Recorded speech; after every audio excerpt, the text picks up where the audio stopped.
안녕하세요. 잡시광입니다. 최근 한국 경제의 근간을 흔드는 엄청난 사건이 발생해 반도체 업계가 바짝 긴장을 타고 있습니다. 삼성, SK하이닉스 등 우리 반도체 기업을 바짝 쫓고 있는 마이크론에서 최근 우리보다 더 앞선 기술을 돌연 발표하며 1위 자리를 차지하려고 몸부림치고 있기 때문인데요. 하지만 알고 보니 이번에도 반도체 기술 유출이 있었던 것으로 드러나는 등 역시나 하는 분위기입니다. 그런데 이번 반도체 기술 유출 사태에 대한 처벌 수위가 극히 낮아 논란이 더 증폭되고 있다고 합니다. 이렇듯 상황이 좋진 않지만 결국엔 한국이 세계 1위를 뺏기지 않을 거라는 분석이 팽배하다는데 반도체 업계를 둘러싼 최근 상황에 대해 자세히 알아보겠습니다. AI 반도체 시장을 장악한 엔비디아가 AI 최대 수혜주로 미친 존재감을 과시하면서 아마존, 마이크로소프트 등 거대 기업을 따라잡으며 회속 질주를 멈출 줄 모르고 있습니다. 엔비디아의 독주를 반영하듯 반도체 분야 역시 전 세계 산업에서 핵심 중추로 자리 잡으며 더욱 중요해지고 있는 상황인데요. 이런 가운데 최근 엔비디아가 신형 AI 특화 반도체인 H200을 올 6월에 내놓는 등 또다시 시장에 돌풍을 예고했습니다.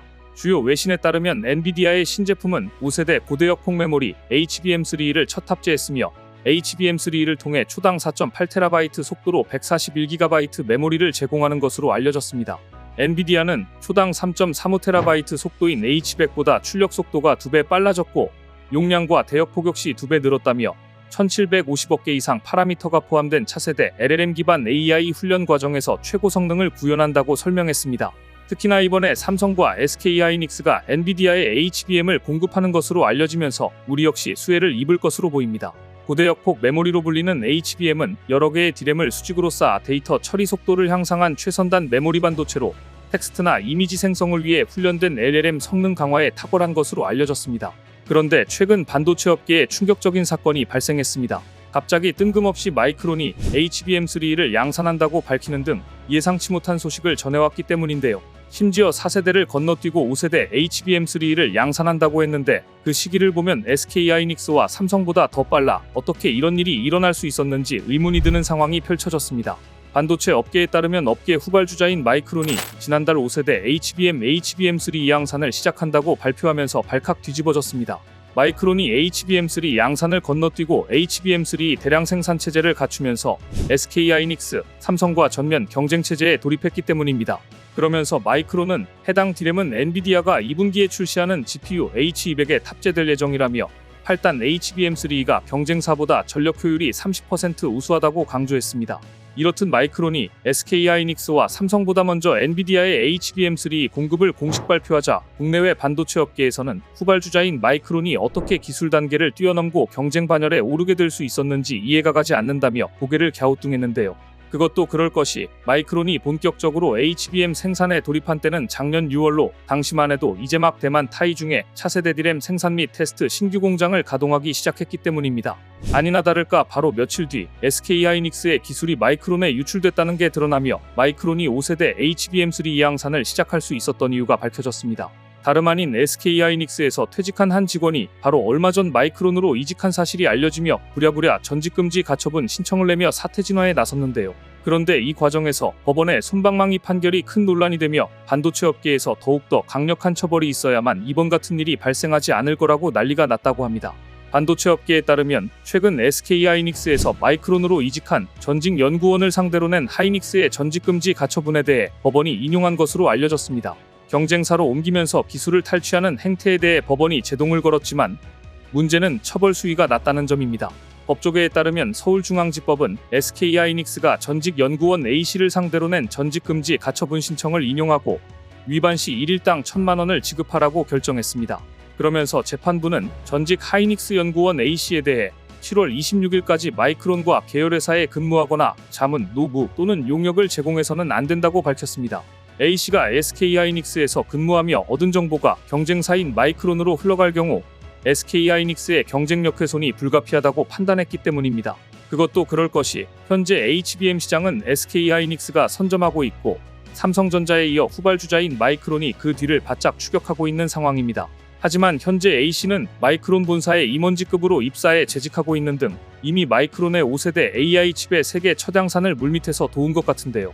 실제로 반도체 업계에선 최근 마이크론이 주류 모델인 4세대 HBM을 건너뛰고 5세대로 직행해 세계 최초 양산에 돌입할 수 있었던 배경은 유출된 기술을 통해 빠른 시간 내에 기술 격차를 좁힐 수 있었다는 분석을 내놓았습니다. 시점도 자연스레 겹치는데 실제로 SK하이닉스에서 D램과 HBM 설계 관련 업무를 담당하던 A씨는 2022년 7월 SK하이닉스를 퇴사하고 마이크론의 임원급으로 이직했습니다.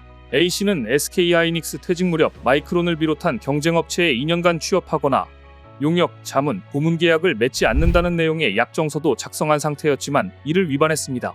사실 보통 HBM은 1세대, 2세대, 3세대, 4세대, 5세대 순으로 개발되고 있지만 HBM 분야 후발주자인 마이크론이 갑자기 5세대를 내놓았기에 이 과정에서 기술이 유출됐을 가능성을 배제할 수 없다는 상황인 겁니다. 실제로 A씨는 20년 넘게 SK하이닉스에 근무하며 HBM 설계를 주도했는데 그가 퇴직하기 한 달 전 SK하이닉스는 HBM3 양산에 돌입했습니다. 당시 SK하이닉스는 양산 사실을 공개하며 엔비디아와 손잡고 고사양 D램 시장에서 제일가는 경쟁력을 확보했다고 밝혔습니다. 반도체 업계 관계자는 마이크론은 HBM3까지는 시장에서 주목을 거의 못 받았던 업체였는데 최근에 갑자기 공격적으로 HBM 기술 개발에 나서고 있다며 연구원 한 명으로 그렇게 됐다고 볼 순 없겠지만 흐름을 보면 합리적인 의심이 가능하다고 말했습니다. HBM3를 엔비디아에 사실상 독점 공급하는 SK하이닉스의 인력을 빼내기 위해 마이크론이 작정하고 덤볐던 것으로 보이는데요.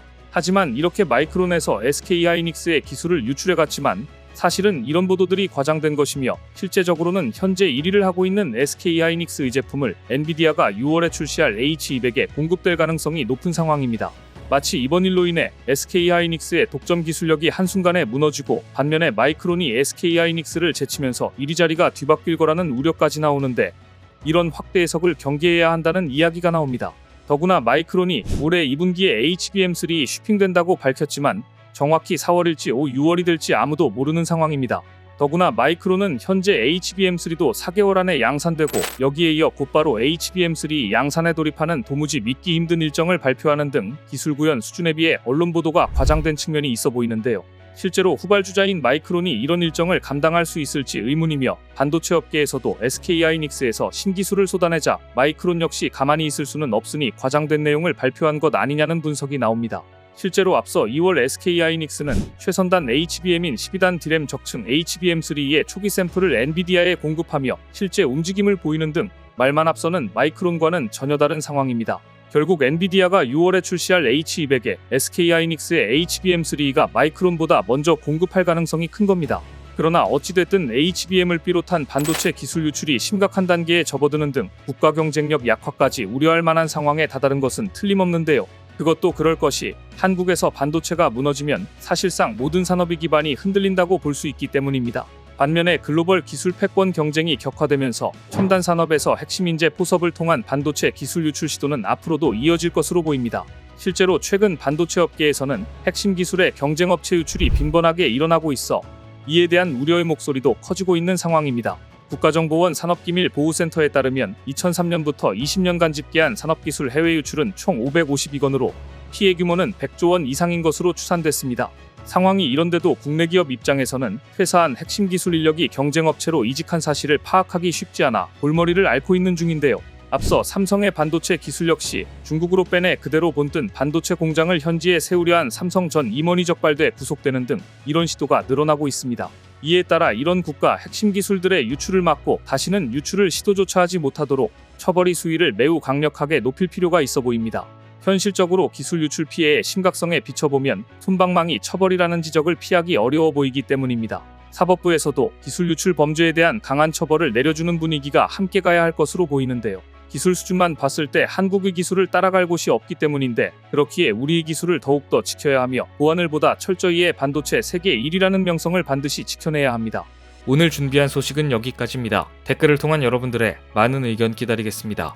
시청해주셔서 감사합니다.